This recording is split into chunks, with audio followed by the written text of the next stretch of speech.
Welcome back to the Swang Low Podcast Show. It is yours truly, Do Rock Creek. What's happening with all my people out there in the free world today, man? I appreciate you all stepping back to this round table, you know what I'm saying, for another crazy prison story that I'm about to drop on y'all. You know what I'm saying? So, again, thank you all for showing up to the round table. Love and appreciate you. I ain't gonna hold y'all long, you know what I'm saying? I wanted to drop this story on y'all, you know what I mean? Bring this to the round table for my round table family, you know what I mean? So we can take this and eat on it. You feel me? But look, this situation occurred back in 1994 in Centinela State Prison, Sea Yard. Okay? This was a time when that prison had first opened up. It was brand new. It technically at that time had nothing on the yard. I don't even think the basketball courts was up then. The prison was just opened, brand new.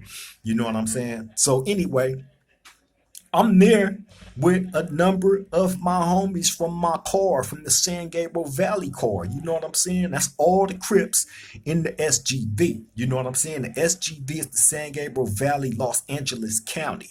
You know what I'm saying? So just about every Crip from out of the San Gabriel Valley, we push as one. You know what I'm saying? That consists of the Do Rock Crips, of course, the Altadena blocks, the Southside Villages, the Pomona Trey 5-7s, the Angelo Mafias, West Side, Southside Angelo Mafias and the West Side Mafias, the Evil Sides, Necklands, you know, and so on, right?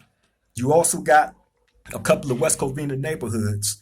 The dark sides wasn't out then. You know what I'm saying? The Dulos wasn't out then. All right, so bam. So we all push as one.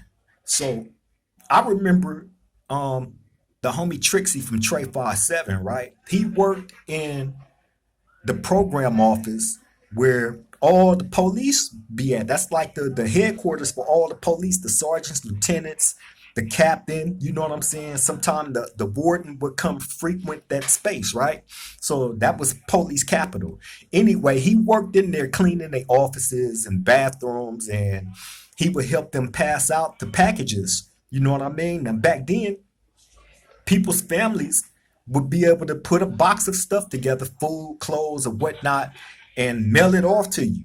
You know what I'm saying? And when they get to the prison, they issue out your stuff, and usually they'll have an inmate helping them pass out the stuff. You know what I'm saying? So the homie had that job, right?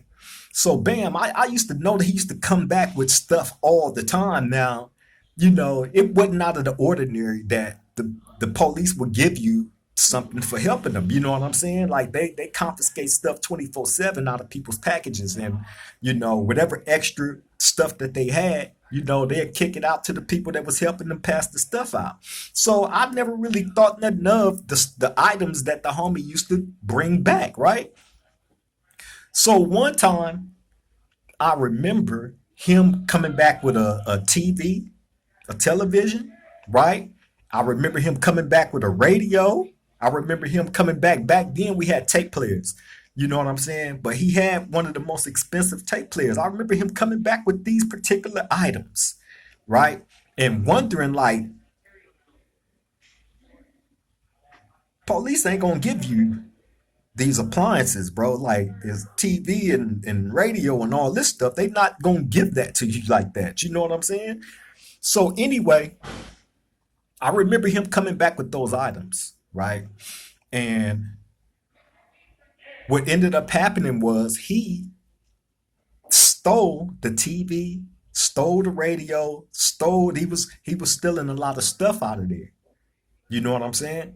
So what ended up happening, that TV and that radio that I just told you about, that belonged to a white boy, right?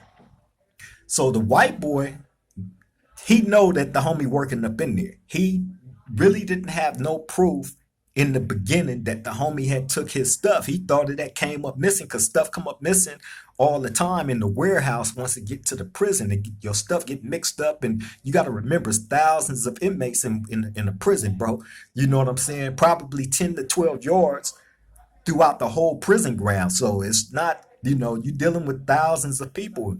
So anyway, I guess in the beginning, the white boy thought his stuff had got mixed up, lost, or whatnot. You know what I'm saying? Come to find out, The homie stole his stuff.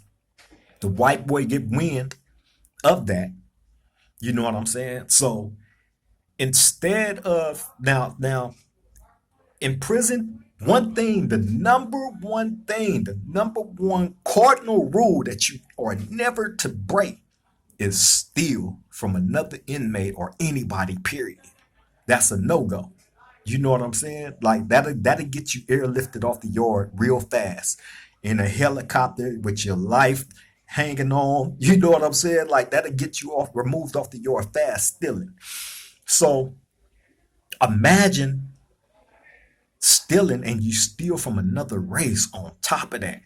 Bro, the repercussions behind that riot off the top. That's grounds for a riot, a big riot. And we know what happened in those riots. Y'all can go back on YouTube and research prison riots in California, and you'll see pretty much like it ain't no joke at all. You know what I'm saying? So that's why it's a lot of rules incorporated into prison on things that you can and cannot do, and respect being the number one thing up under not stealing that is to be, you know what I'm saying, like implemented with anybody that you're dealing with. So anyway, the white boy get wind that the homie steal his TV and radio. So instead of the white boy going and making it an issue, you know what I'm saying? This fool go pay a Southside Sureno. Don't know how much, but he definitely paid this dude to stab the homie, right? In which the Sureno did. Now, how he was able to catch the homie slipping, he caught him going to the shower. And in that instance and in that moment, he didn't have no usalama on him. Now I've told y'all before what usalama means. Usalama means security, right? So you're supposed to have 3 to 4 homies around you at all times, especially when you go into the shower. For whatever reason, this particular night, he didn't. And that's how the Southside Sureno was able to get up on him and stab him up. So bam, nothing kicked off after that in that building. Now, this happened in the Trixie, the homie Trixie from Trey 57 wasn't in our building. They was in a completely different building. Now, the people that was there at that time from my car, you know what I'm saying? I'm gonna start with the Trey 57s. You had the homie Trixie, the one that stole the white boy stuff that got stabbed. You had Bobcat. You had Drabo. You had Wheel Dog, and you had Bird, right? All 5 of them from Trey 57. Then you had J Dog from Ghost Town. Then you had Hamburger, who go by the name of Lil Baby Huey now, from Ghost Town. Then you had me. Then you had West Dog from Do Rock. Then you had Big Dre from West Covina neighborhood. Oh, and Smooth from Southside Village, right? So bam, that incident happened that night. The Southside Sureno stabbed the homie Trixie from Trey 57, right? They end up going to the hole. Nothing else happened in that building that night after that.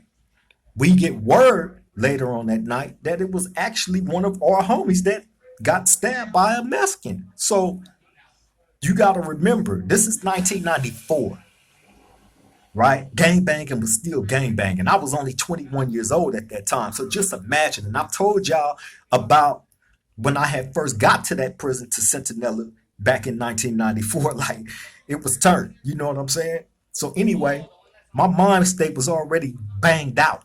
You know what I'm saying?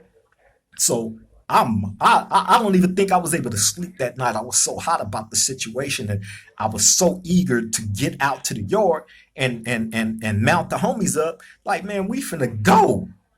You feel me? So the homie Bobcat had already sent word to us that night, like, man, it's on.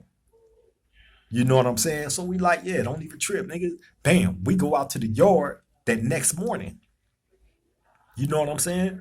So, niggas standing around discussing the situation, you know what I'm saying, politicking about it. But really, there was no politics as far as what was going to happen. The politics came on who was going to get it. Now, you would think this is a no brainer. All them niggas finna get cracking, right? That ain't what happened. You know what I'm saying? So, anyway, me, Bobcat, and Smooth from Southside Village, right?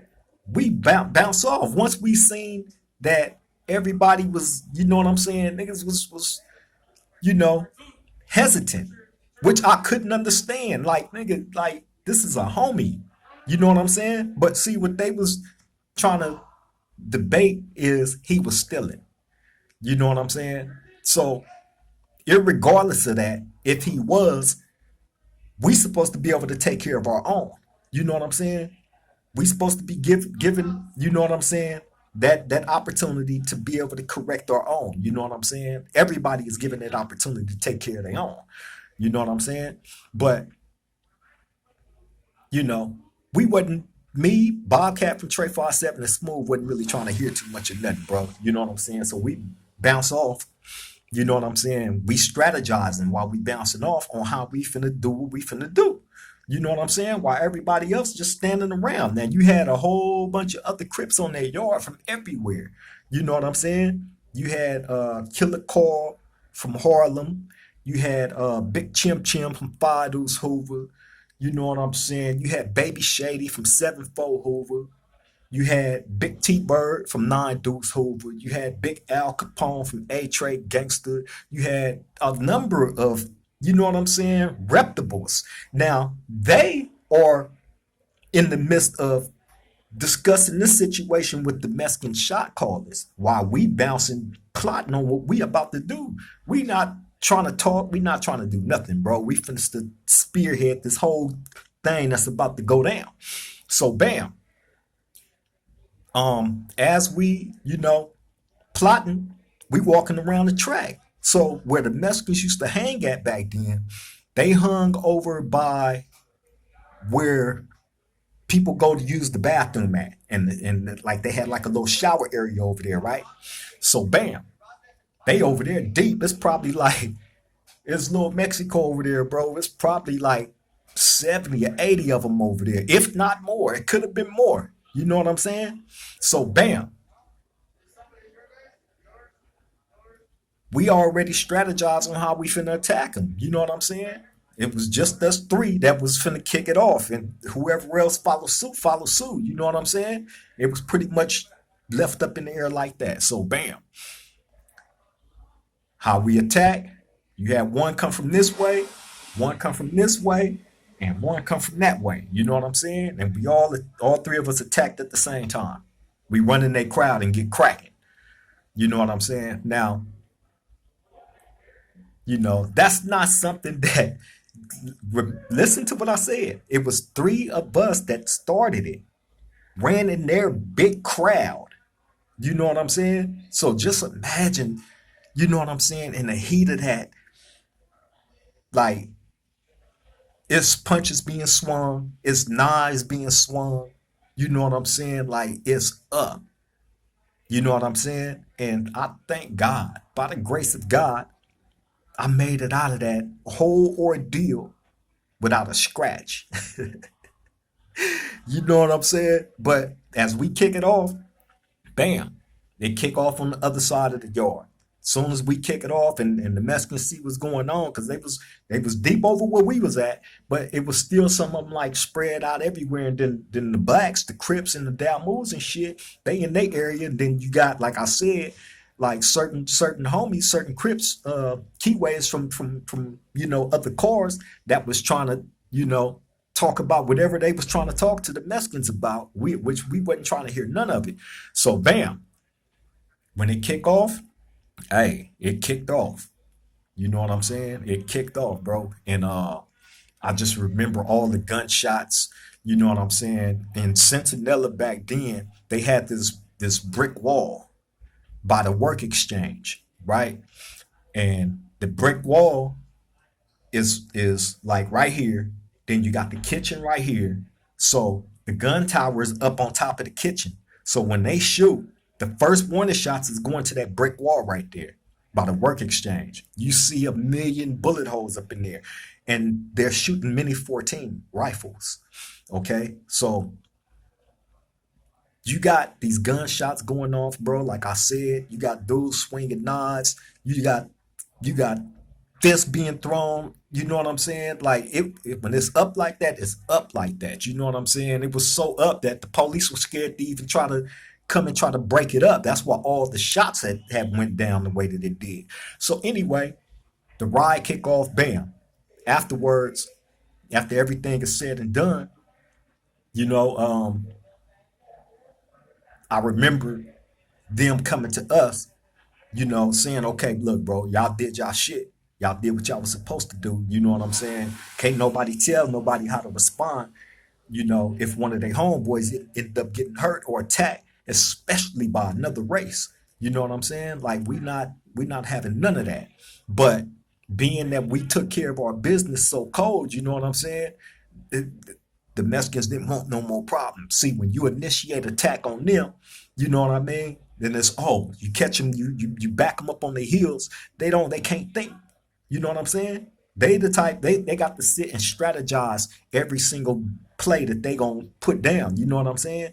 So when you catch them off guard, like we did, they didn't know what hit them. You know what I'm saying? They didn't know what hit them. So they ended up you know, trying to squash it. You know what I'm saying? They had took the homie Trixie from Trey 57 to the hole. You know what I'm saying? He sat in there for quite some time. They ended up taking the homie Bobcat to the hole behind what we had did. I believe me and Smooth was the only one that got away. With so many people out there. And there was this one dude from Oakland, I swear to God, older dude, right? Who had ended up getting cracking it. I didn't see him. You know what I'm saying? But I guess he was over in that area and he was watching us. You know what I'm saying? So once we attacked that crowd, he ran over there and got cracking too. So I always had like a certain respect for some of them dudes up out of Oakland, man. You know what I'm saying? Because he didn't look at no crib blood shit. You know what I'm saying? It was just black. And he seen blacks getting cracking with these dudes and he got cracking. He handled his business. You know what I'm saying? For real, for real. So shout out to him. You know what I'm saying? And shout out to the homies that got cracking with me. You know what I'm saying? Now, y'all might be wondering, like, what the other dudes do? Right? Hey, man. Hey, I'm not here to smut nobody. You know what I'm saying? I'm just giving a story. You know what I mean? So, y'all use your imagination on that. You know what I mean? Like I said, me, Bobcat, and Smooth. You know what I'm saying? Kicked it off. When everything else started going on around the yard, I can't attest to what anybody else was doing or not doing. You know what I'm saying? But I know it was a whole bunch of questions after that shit happened. You know what I mean? But yeah, man. Sentinel at that time was turned up. Like I said, when I had got there, it's so fresh off the bus. I wasn't even off orientation. I was still in the orange jumpsuit, right? And like I told y'all, you know, um, being that I had just got there off a Crip and Blood ride from another prison, you know what I'm saying? As soon as I pull up to that one, I get jumped by two down moves, and that whole situation, you know, went the way that it went. You know what I'm saying? Because I ended up catching them. You know what I'm saying? And serving them in the kitchen. You know what I mean? So I was young, 21 years old. You know what I'm saying? With all this going down back to back, it was a number of incidents that was going on in Centinela. When the new prisons opened up, they shipped dudes from all over the state of California to that one because they got to fill that yard up. You know what I'm saying? So they bringing the worst of the worst from all these other different prisons and putting them on this one yard. So when you bring all these different mentality types and thrust them on this yard, now we got to figure out who's going to be hanging out where, whose area is where. You know what I'm saying, and all that crazy shit, man. So that's what we was dealing with, man, back then. You know what I'm saying? Centinela was wild. You know, oh, and I forgot to say Crazo, my boy Coach Zoe, you know what I'm saying, from the Game Bangers Life Coach. He was definitely there. You know what I'm saying? Him, 8 ounce, Kill, Big Kill. You know what I'm saying? You had a lot of reputable dudes there, bro. A lot of reputable dudes. Big Wick, you know what I'm saying, from San Diego, West Coast 30s, who was Marcelli, you know what I'm saying? A real one. You know what I mean? But it was a lot of dudes there like that, bro. You know what I mean?